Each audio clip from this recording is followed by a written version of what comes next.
Earlier today on Twitter, I asked, which would you rather see me review? We've got the well-known arcade game Paperboy, and we've also got the lesser-known Lost Tomb, which is by the guys at Stern who did Berserk. And Lost Tomb was the game that was chosen.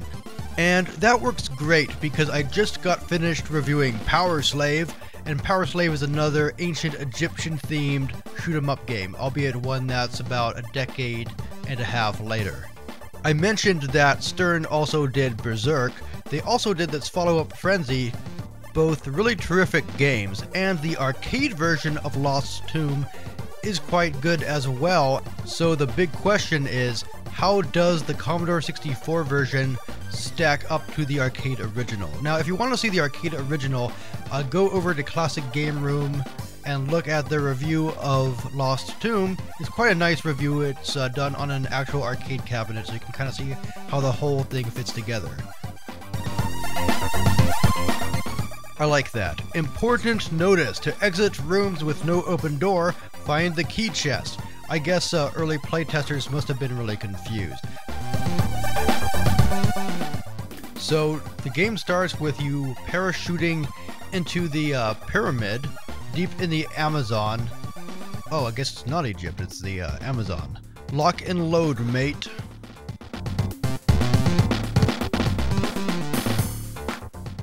Okay, right off the bat, when I started to play Lost Tomb, there were a few things I noticed. One is that the collision detection is laughably awful. I mean, I can move halfway into walls before I stop.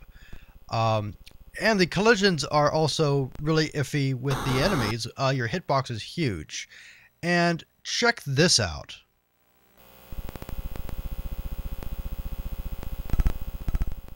No, your speakers aren't broken. This is actually how Lost Tomb sounds.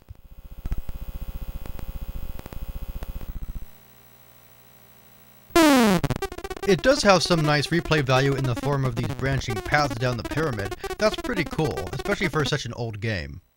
And the pyramid has all kinds of different rooms. Some of them you have to make your way through a Pac-Man-like maze. Some of them you have to find the key and get out. And you have a few different kinds of shots. There's this pistol you have, and you can also use a whip to kind of go through these walls. I think it's a whip. It's looks more like a bomb, but I think that's what it is.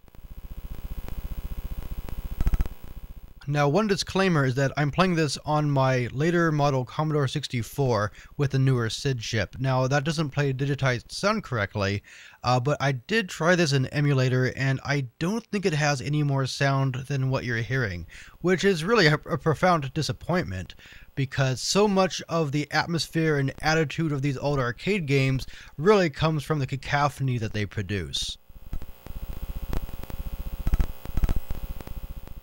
Lost Tomb is really a lost opportunity, because with a little bit more work, I could easily see this being a really good game on the Commodore.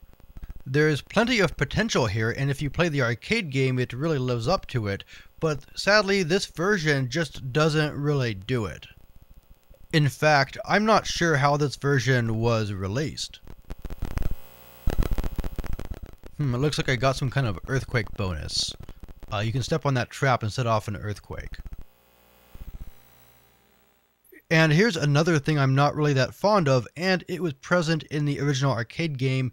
I believe the arcade one let you put more coins in to get more whips, which is pretty cheesy. It's a lot like today's pay-to-play junk on, you know, mobile devices and whatnot.